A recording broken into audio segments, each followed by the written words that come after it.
What happens when one of Hollywood's biggest stars walks onto a daytime talk show and refuses to play by the rules? When the cameras are rolling and the questions get too personal, too pointed, too invasive, and a guest decides, enough is enough. Today we're breaking down the moment Brad Pitt completely shut down Joy Behar on The View in what might be the most intense exchange in the show's history. This wasn't your typical celebrity interview gone awkward. This was a full-on clash that left the audience stunned, the co-host speechless, and Joy Behar visibly rattled. If you want to see how this all went down, make sure you subscribe and drop a comment below telling us what you think about what Brad did here. So Brad Pitt sits down at the table, all smiles, clearly there to promote his latest project. The energy starts off light, friendly even. The co-hosts are excited, the audience is buzzing, and for the first few minutes everything seems perfectly normal. They're talking about his new film, some behind-the-scenes stories, the usual softball questions that guests get when they're doing the press circuit.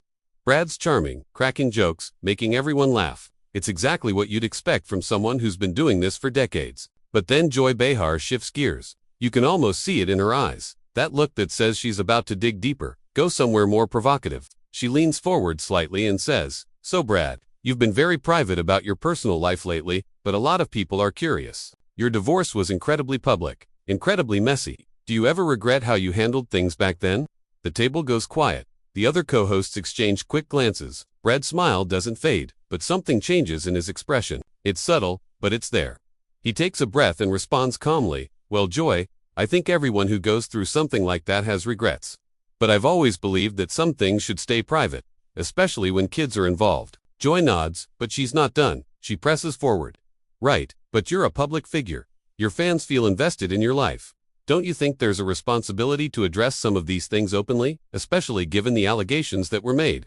Now the tension is real. The audience is silent. Brad's jaw tightens just a little. He says, "I have addressed what needed to be addressed through the proper channels. I've been cooperative with every process.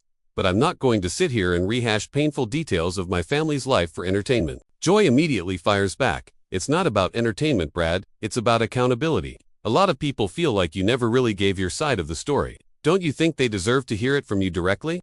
Brad leans back in his chair, and you can see he's measuring his words carefully. He looks directly at Joy and says, "Accountability to who?" "To you, to the audience. I've been accountable to the people who matter, my children, the legal system, the professionals involved. I don't owe the public a play-by-play of the worst moments of my life." The co-hosts are frozen. One of them tries to interject, "Maybe we should," but Joy cuts her off. She's locked in now. She says, "But Brad, you've built your career on the public support. You've made hundreds of millions of dollars because people care about you. You can't just pick and choose when you want that relationship." Brad's expression hardens. "This is where things really start to escalate," he says. "So what you're saying is that because people bought tickets to my movies, I owe them access to my private trauma.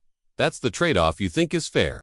Joy responds quickly, "I'm saying that when you're in the position you're in, with the platform you have, people expect transparency, especially when serious accusations are involved." Brad shakes his head. The room is thick with discomfort now. He says, "Transparency is one thing. This feels more like exploitation. You're asking me to discuss my children, my failures as a father, my personal struggles, on national television, not because it serves any purpose, but because it makes for good TV. And I'm not going to do that." Joy doesn't back down.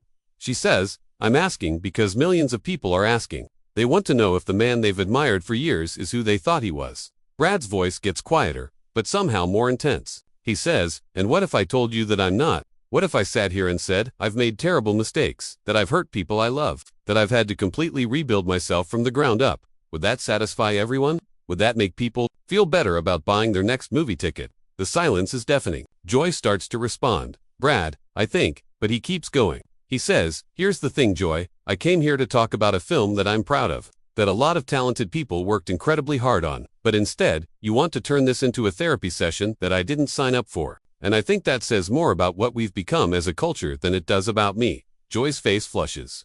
You can see she's caught off guard by how forcefully he's pushing back. She says, "I'm just doing my job, Brad, asking the questions that people want answered." Brad responds immediately, "No, your job is to interview me about why I'm here. You've chosen to make it about something else entirely, and that's your choice. But I also get to make a choice about how much I participate in that." One of the other co-hosts tries again to redirect. "Maybe we can talk about the film itself, the themes," but the damage is done. The energy at the table has completely shifted. Joy, clearly not ready to let it go, says, I just think it's interesting that you're so defensive about this. If there's nothing to hide, why not just address it? Brad looks at her with an expression that's hard to read. Part frustration, part disappointment. He says, defensive. I'm setting a boundary. There's a difference. I've spent years in therapy, working on myself, trying to be a better person and a better father. I've taken responsibility for my actions in the ways that actually matter. But I'm not going to perform that process for you or for anyone else watching this. Joy opens her mouth to respond, but Brad continues. He says, and frankly, Joy, I find it troubling that you think asking these kinds of questions is journalism. It's not. It's invasive. It's designed to make me uncomfortable, to get a reaction, to create a moment that people will clip and share online. And I'm telling you right now, I'm not giving you that moment. The other co-hosts are visibly uncomfortable. The audience doesn't know whether to applaud or stay silent. Joy, clearly flustered now, says, well, Brad, I'm sorry you feel that way, but, Brad cuts her off. Not rudely, but firmly. He says, I don't need an apology, Joy, I just need you to understand that there are lines, and you've crossed them, multiple times in the last few minutes. Joy sits back in her chair, and you can see she's trying to regain control of the situation. She clears her throat and says, Brad, I think you're misunderstanding the intent here. These are questions that are out there in the public sphere. I'm giving you an opportunity to address them on your own terms. Brad lets out a short laugh, but there's no humor in it. He says, on my own terms. Joy, you ambushed me with this. If I wanted to address these things on my own terms, I would have done it in a format of my choosing, with someone I trusted to handle it with care. This isn't that. Joy's expression shifts. She's clearly not used to being challenged this directly on her own show. She says, ambushed. You knew you were coming on a talk show. You knew we'd have a conversation. These topics are relevant to who you are. Brad shakes his head slowly. He says, no, these topics are relevant to a version of me that sold magazines and got clicks. The person sitting in front of you right now is trying to move forward, trying to focus on work, on creativity, on being present for my kids. But you want to keep pulling me back into the darkest period of my life. And I'm telling you, I won't participate in that. One of the co-hosts, sensing the tension reaching a breaking point, tries to offer an out. She says, Brad, why don't we talk about the film? I think everyone would love to hear about working with the director, the cast. Joy, maybe we can circle back too. But Joy interrupts her. She's clearly committed to this line of questioning now, almost as if she feels she has to prove something. She says, I just think it's important, Brad. You have a responsibility, whether you like it or not. You can't just ignore the questions because they make you uncomfortable. Brad's eyes narrow slightly. He leans forward and says, you keep using that word, responsibility, like you've appointed yourself the arbiter of what I owe people. Let me be clear, Joy, I have responsibilities. To my children, to my work, to the people I collaborate with, to being honest with myself about who I've been and who I want to be. But I don't have a responsibility to satisfy your curiosity or anyone else's about the intimate details of my personal failures. Joy responds quickly, Clary stung by his words. She says, so you admit there were failures then? Significant ones. Brad closes his eyes for a moment, takes a breath, then looks directly at her. He says, of course, there were failures. I've never denied that, but the difference between you and me right now is that I've done the actual work of addressing those failures. I've sat with therapists. I've had difficult conversations with my family. I've looked at myself in ways that were painful and necessary. What you're doing right now isn't about accountability or truth. It's about spectacle. And I'm not interested in being part of that spectacle. The audience is completely silent now. You could hear a pin drop. Joy's co-hosts are exchanging looks that clearly say they want this to end. But no one knows how to redirect without making it worse. Joy, her voice taking on a sharper edge, says, I think you're being unfair, Brad. I'm simply asking you to be open with people who have supported you for years. Brad's response is immediate and cutting. He says, no, Joy, you're asking me to bleed on camera so you can get ratings. There's a difference. And the fact that you're framing it as some kind of moral imperative makes it even worse. Joy's face she says, that's not fair. Brad replies, isn't it? Let me ask you something, Joy. If I sat here and broke down, if I gave you every painful detail you're fishing for, if I cried and talked about my regrets and my shame, would that make you happy? Would that feel like good television to you? Joy hesitates. The question has clearly caught her off guard. She says, I'm not trying to make you cry, Brad. I'm trying to have an honest conversation. Brad responds, but honest for who? Not for me. I've had those honest conversations in private, with the people who deserve to be part of them. This isn't honesty, Joy. This is performance. You want me to perform vulnerability so your show gets talked about. And I'm telling you, I'm not doing it. Another co-host tries to jump in. She says, maybe we're all just coming at this from different perspectives. Brad, I think what Joy is trying to say is, Brad holds up a hand, not aggressively, but in a way that says he needs to finish his thought. He says, I appreciate what you're trying to do, but let me be very clear about something. I've made peace with the fact that I'll never control the narrative around my personal life. People will believe what they want to believe, but what I can control is whether I participate in turning my pain into entertainment. And today, I'm choosing not to. Joy, regaining some composure, says, but Brad, you're an actor. Your entire career is about turning emotion into entertainment. Brad's expression changes. There's almost a sadness in his eyes now. He says, that's a fair point, Joy, but there's a distinction you're missing. When I act, I'm channeling emotions into a character, into a story that serves a purpose beyond just making people feel something. What you're asking me to do is take real pain, real consequences that affected real people I love, and turn it into a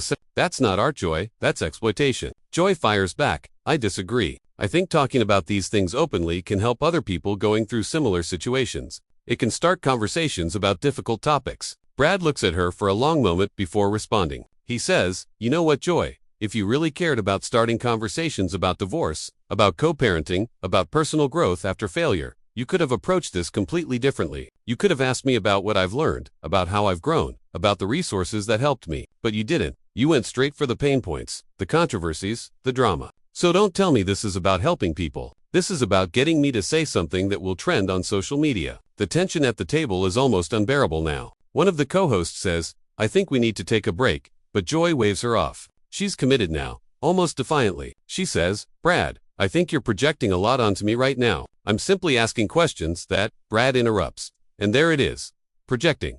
That's an interesting word choice. Joy, you're right, I probably am projecting some things. Maybe I'm projecting my frustration with how this entire culture treats people's private lives as public property. Maybe I'm projecting my anger at myself for not setting these boundaries sooner in my career. Maybe I'm projecting my exhaustion at constantly having to defend my right to privacy while simultaneously being told I owe everyone access. So yes, I'm probably projecting. But that doesn't make what you're doing right. Joy's jaw tightens. She says, so what would you have me do, Brad? Just ask you softball questions and ignore the elephant in the room. Brad leans back and crosses his arms. He says, the elephant in the room, Joy, is that we've created a society where we think we're entitled to every detail of famous people's lives, where we've convinced ourselves that because someone is successful or wealthy or well-known, they've somehow forfeited their right to boundaries. That's the elephant. And instead of addressing that, you're perpetuating it. Joy responds, her voice rising slightly. I'm a journalist, Brad. It's my job to ask tough questions. Brad's response is quiet but firm. He says, then ask me tough questions about things I'm here to discuss. Ask me tough questions about the choices I make as an actor, about the projects I choose, about the industry, about social issues I care about. But stop pretending that prying into my personal trauma is journalism. It's not. It's gossip dressed up as conversation.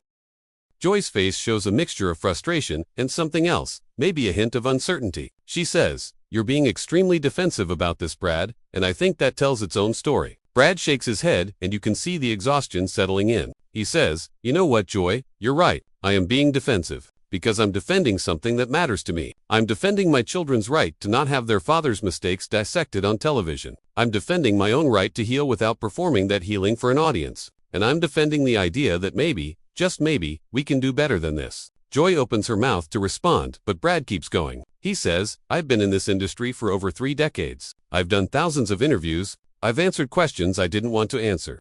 Smiled when I didn't feel like smiling. Played the game because that's what you do. But somewhere along the way, the game changed. It stopped being about the work and became entirely about the personal. And I'm tired, Joy. I'm tired of pretending that's okay. One of the co-hosts, clearly moved by what Brad is saying, speaks up gently. She says, I think that's something a lot of people can relate to actually. The feeling that boundaries have eroded. Brad, how do you navigate that in your everyday life? Brad looks at her gratefully, clearly appreciating the shift in tone. He says, honestly, I've had to completely restructure how I think about privacy. I've had to accept that some things will always be public, but I've also had to draw very clear lines about what I will and won't discuss. And that's meant disappointing people, turning down opportunities, having conversations exactly like this one. But my peace of mind, my relationship with my kids, that's worth more than any project or any public approval. Joy, seemingly unable to let it go, jumps back in. She says, but Brad, you have to understand, people feel invested in you. They've watched you for years. They feel like they know you. Brad turns to her, and his expression is almost pitying now.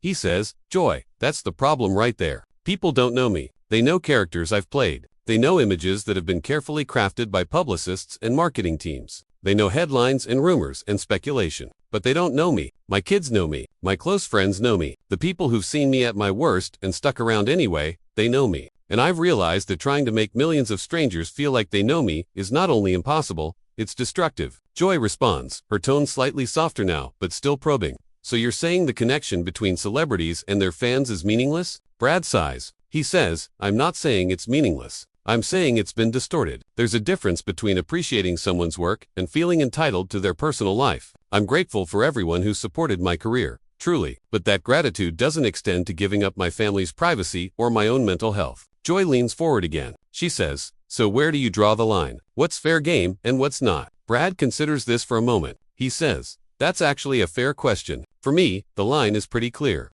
My work is fair game. The choices I make professionally, the things I say publicly, my views on social issues when I choose to share them, all of that is open for discussion. But my relationships with my children, the specifics of my divorce, my personal struggles with mental health or substance abuse, those things are private unless I choose to make them public. And the key word there is choose. Joy says, but you have talked about some of those things before. You've mentioned your drinking. You've discussed therapy. So haven't you already made them public? Brad's jaw clenches slightly. He says, there's a difference between me sharing my story on my terms and you demanding details. Because you think people deserve to know. When I've spoken about those things, it's been in contexts where I felt it could be helpful, where I was ready, where I had control over how the information was presented. What you're doing is different. You're trying to extract information, and that's a violation. One of the other co-hosts interjects, trying to find middle ground. She says, I think what's challenging is that we live in a time where authenticity is so valued. People want to feel like they're seeing the real person, not just the polished image. Brad nods. He says,